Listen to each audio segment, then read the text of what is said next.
And I'm confident that people are going to look back and say that this administration was on top of what was an unprecedented crisis.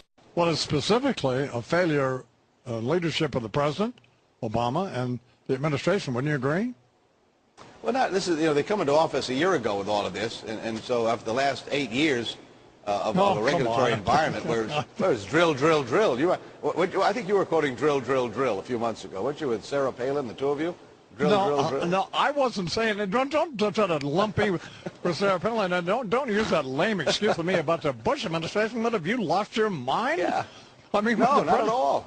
The president's been in office for a year and a half, and they've been dragging their feet. And even people like James Carville said that his behavior's been at the very best lackadaisical and naive. And you're still going to try to blame Bush? Now, you calm down now. Calm down. You're out there in the ranch. I did get my hair. My hair's on fire, isn't it? Your hair's on fire out there in the ranch, I'll tell you. I wouldn't want to be a cowhand there today, I'll tell you. No, but come on. You're going to do better than that, Senator. Well, why? I mean, I think, look, it's new, and obviously this goes on over a long period of time. To lay this at Obama's doorstep in light of years and years of regulatory permissiveness when it comes to these kind of operations occurring didn't occur in the last year and a half. I mean, you know that as well as I do. You can't lay this all at Obama's doorstep. Well, I'm any laying more this, than I can say.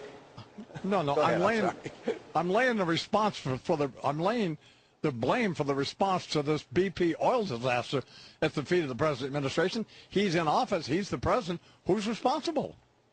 Well, all right, that's certainly trying to do something. I've yet to hear anybody come up with the answer for this thing. What do you do about it?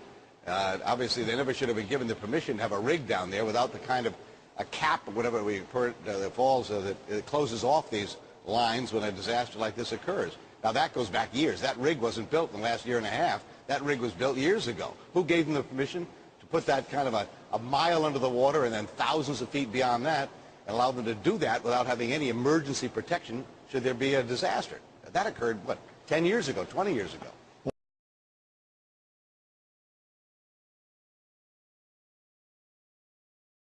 4 weeks before the explosion, the rig's most vital piece of safety equipment was damaged.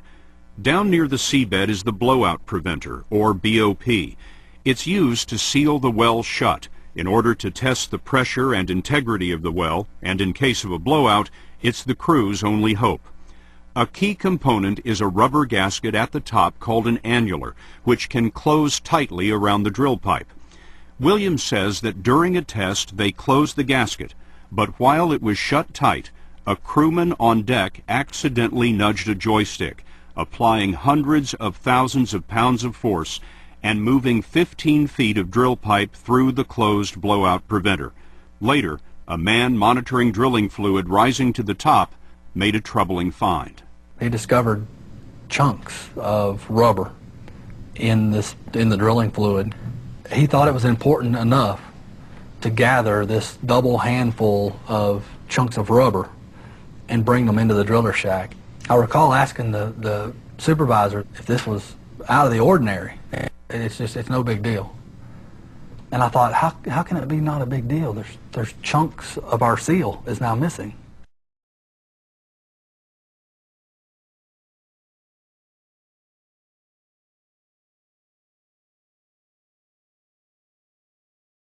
Even though you're an ally of President Obama, you blasted the White House, said it was a lackadaisical response, said they were naive to be trusting BP, and you went on to say this is a disaster of the first magnitude. They've got to go to Plan B. Are we seeing Plan B now? Man, I hope so, George, because the political stupidity of this is just unbelievable. Here you have a situation where you have some 11 hard-working people blown up as a result of corporate malfeasance and maybe criminal negligence, as a result of inept bureaucrats who were part of you could even actually blame the previous administration for this, and the president doesn't get down here in the middle of this. This thing should be, his approval rating should be up 7 points right now if he'd have come down. And I have no idea of why they didn't seize this thing. I have no idea of why their attitude was so hands-offy here. It's just unbelievable. Well, now I hope he sees it now, because this is very seldom you get something that's really good politics and really the right thing to do. Well, and that is to get involved here. The president is going down on Friday. here. He George, didn't. Go ahead. George, the President of the United States could have come down here. He could have been involved with the families of these 11 people. He could have commandeered the things that we could have sent the Woods Hole people. We could have sent the Scripps people. They don't have research vessels in the Gulf of Mexico. He could have demanded a plan in anticipation of this. You know, right? He can't exactly fill the hole up. The last night I was in Larry King with the CEO of the former CEO of Shell. They said they got 85% of the stuff cleaned up in the Gulf and Saudi Arabia. He could be commandeering tankers and making BP bring tankers in and clean this up. They could be deploying people to the coast right now.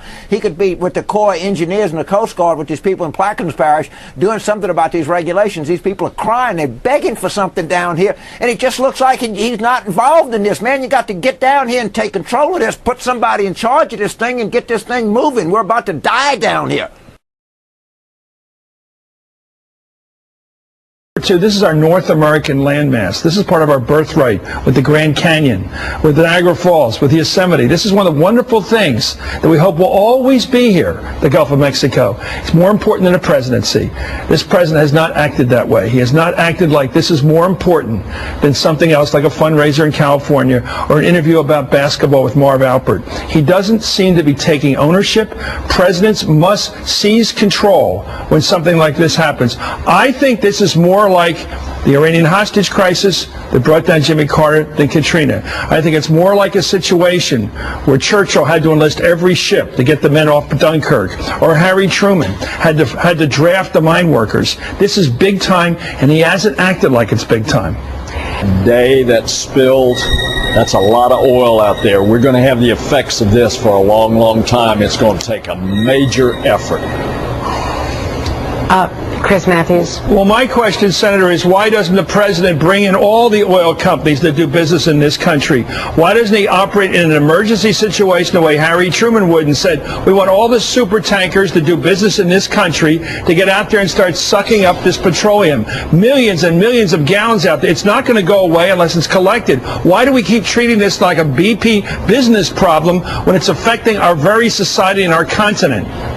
We're treating it as a lower grade problem than it is. It's clear to me this president's not acting like commander-in-chief. I don't know where Rahm Emanuel is. I don't know where the whole chain of command is. I don't know. I don't see a chain of command. I don't sense its wartime conditions at all. I know Rahm has a family matter this week, but all through this time, I have not sensed that this president has been chief executive. And if I hear one more time that Secretary Chu has a Nobel Prize, I'm going to barf. I don't care. This idiotic cerebral meritocracy has got to step aside and let the people who do things take over. And that means taking command as commander-in-chief. That's my belief. He hasn't done it. Senator Nelson. Chris, I appreciate you being agitated, and I wish more people were agitated like you are. And I'm confident that people are going to look back and say that this administration was on top of what was an unprecedented crisis.